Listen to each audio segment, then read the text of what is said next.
Greeting everyone, this is Fadi. I want to welcome you back to a continuation of this most likely going to be an amazing series with our dear friend, the apostate prophet, known of course as AP. That's, you're going to hear me calling him AP during the show.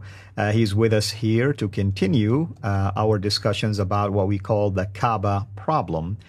Today's show is going to focus on the historicity of the Kaaba and any issues related to that. With that in mind, AP, thank you again for being here with us. I want to welcome you back to our studios. Thank you so much, Al. I'm really happy to be here again. Thank you. So what would you like to tell us about the historicity of the Kaaba now? I want to go right into it. It is, as said last time, the Kaaba is supposed to be, according to the Islamic narrative, a very greatly important place that matters locally and even globally. It is some place that Abraham called the world to. People came from very distant passes, which is why, for a reason, we learn in Muslim tradition and history that Mecca was supposedly a big, large, important center of trade and of religious worship and all that. So what we would expect, therefore, is to find some historical evidence to that. We would expect to find the name of the Kaaba or the name of Mecca play a role in history, in regional history, in global history. Do we find that at all? Well, if we look at maps about the region, we actually have very early maps. We have some maps made by certain figures from the Romans or connected to civilizations in the region.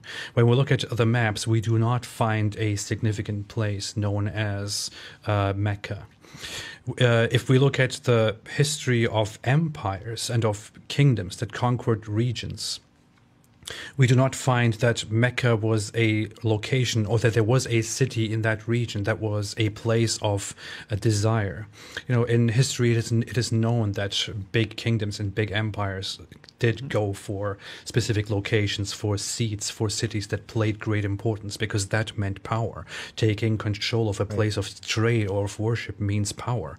And among the many cities of desire that we have in the world, Mecca is definitely not one of them. Mecca is not even known as an insignificant place. If you look at the very recent history before the emergence of Islam, we have some sources which seem to mention something that seems to get close. This is just within the centuries of Islam. We have a mention of a place called Makuraba. Mm-hmm. But the location of Makuraba doesn't seem to properly correspond with the location of Mecca, because if you look at the numbers of how it is described, it seems far off from where Mecca is today. But again, even if it was mentioned even if the name of Mecca was mentioned on some map, that would be all there is to it. It would be just a name. Yeah. We should have much more than that. We should have a place of great significance. And I want to just add to what you just said, AP, just to emphasize what you just said and even confirm what you said. Indeed, I've done a number of shows with Dr. J. Smith, and believe it or not, recently I did also a number of shows with Dan Gibson.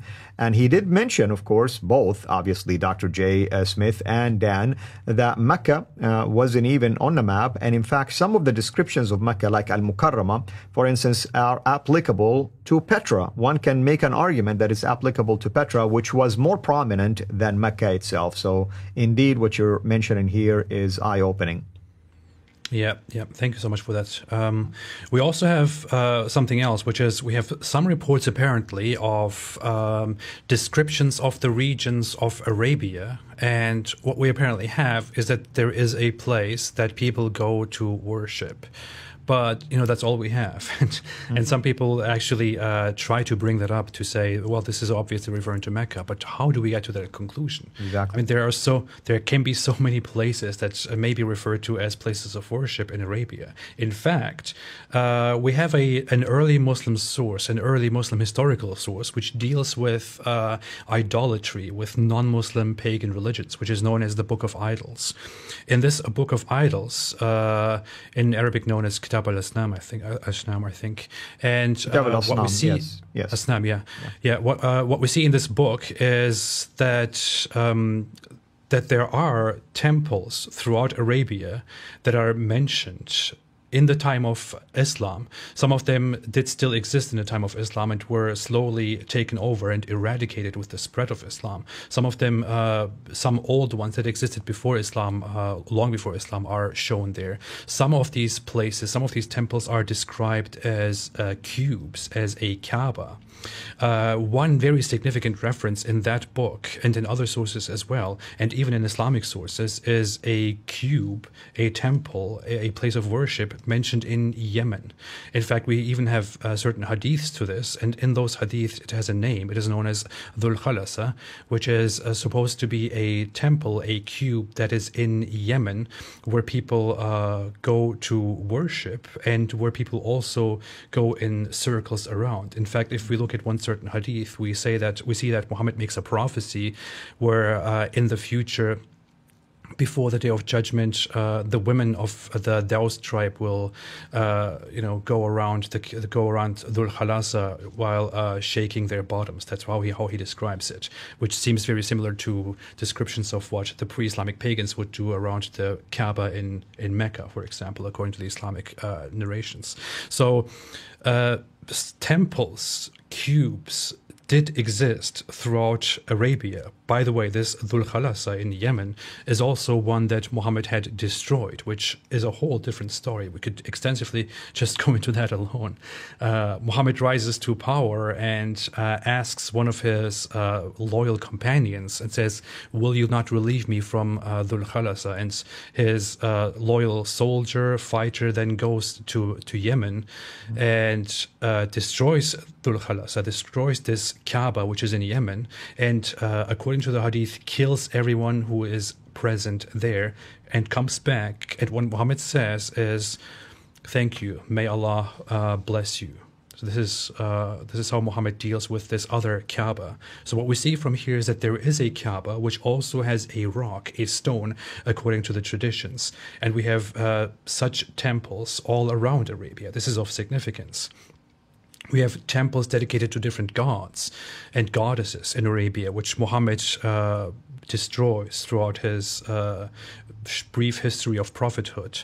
And we even have cubes in different regions. For example, in Iran, we still have a cube that is standing today, which is known as the Kaaba of Zarathustra, which is also in shape quite similar to the Kaaba. It is a cube that was dedicated to Zoroaster in the Zoroastrian religion before Islam in Iran.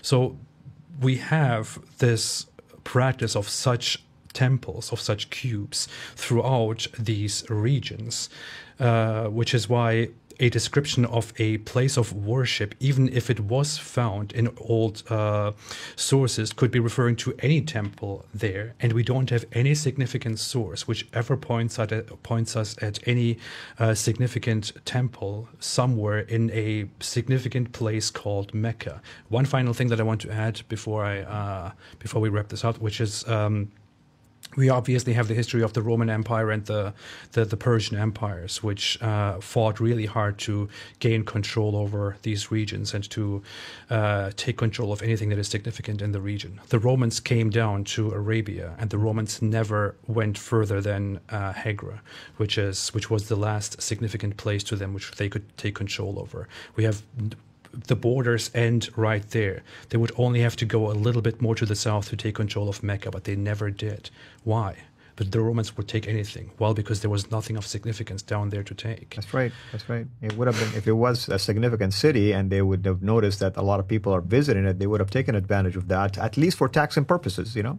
Yeah, definitely. Exactly. And so the historicity is completely lacking. We have no historicity to back up the entire Kaaba narrative, the Mecca narrative. What we see is that we only have Islam, which invents this whole history about Mecca and about the Kaaba, seemingly only to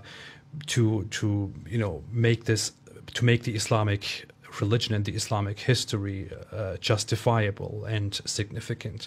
I would not go as far as to claim that Mecca is entirely fabricated and fake. I would just say that it is either completely fabricated or fake, or the Islamic sources try to justify the Islamic religion by really, unrealistically raising the importance of this place called Mecca. Right, or at least it's a later development, like the case has been now, or is emergent about many aspects of Islam.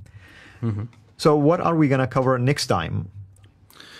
Well, the next time we want to come to a very specific, important aspect of this whole issue, which is Islam's disconnection to Abrahamic religion, and how, if Islam's narrative about the Kaaba is true, the Kaaba should play a big role in Abrahamic religion, but it does not even appear in Abrahamic religion and history.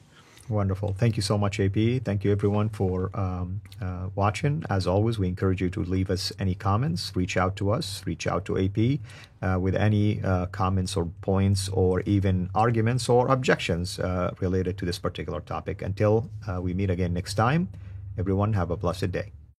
Thank you for watching this video. Be sure to like and subscribe to our channel, CIRA International, and click on the bell so that you receive notifications whenever we publish a new video or go live.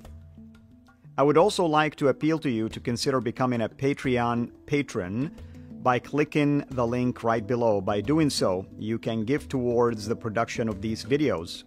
There are also other options for you where you can give to our channel. I thank you from the bottom of my heart.